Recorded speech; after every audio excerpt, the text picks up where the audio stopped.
My name is Sarah. I am 28 years old.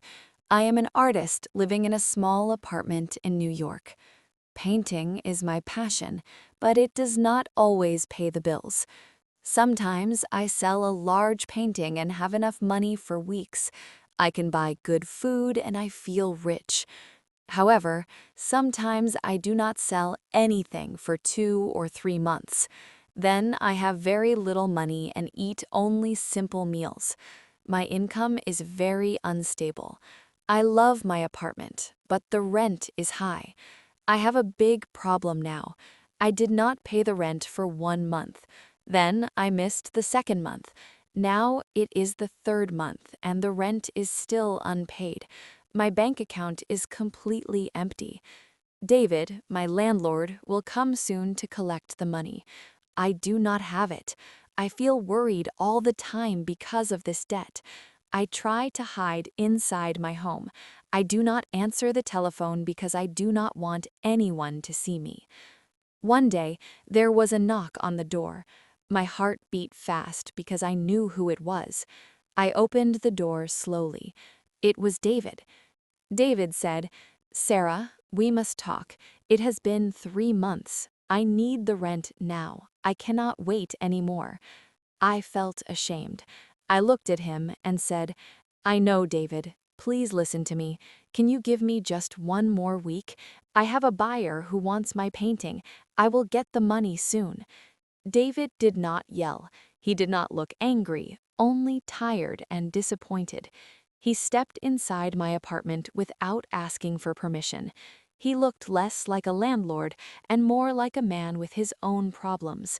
David walked very close to me. I felt nervous and my heart began to race. "You always have a reason, Sarah," David said softly. He was right. I always promised to pay next week, but the money never came. I should have apologized. I should have begged for more time, but I could not speak. I just looked at his face. I had always thought David was handsome. I lived alone and was very lonely. I wanted someone to look at me with affection. David asked, "Is there another way to resolve this?" He was not looking at the apartment. He was looking at me. I realized what he meant. The rent was 3 months late, which was a lot of money. I had no way to pay it. This felt like the only solution. I did not pull away. We kissed for a long time.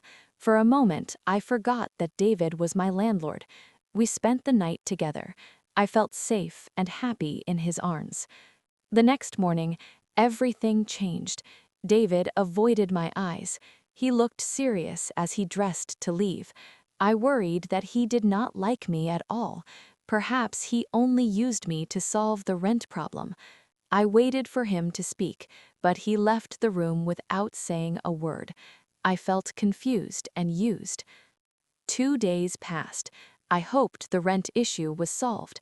As I walked down the hall, I saw my neighbors, Mrs. Green and Mr. Wilson, standing near the stairs.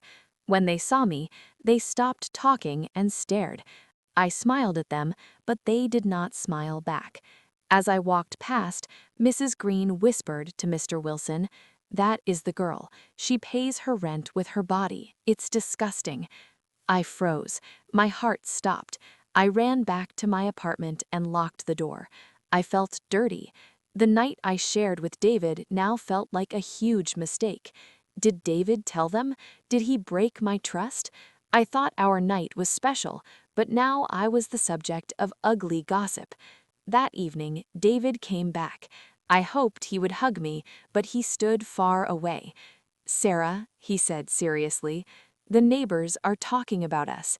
They say I treat you differently because we slept together. These rumors are bad for my business." I felt a sharp pain in my chest. He cared more about his reputation than my feelings. To him, I was just a secret. "You cannot stay here, Sarah. You still owe the rent money and you have to leave." My heart broke.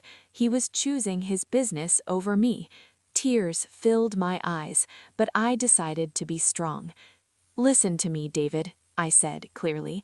I spent the night with you because I liked you. It was not a payment.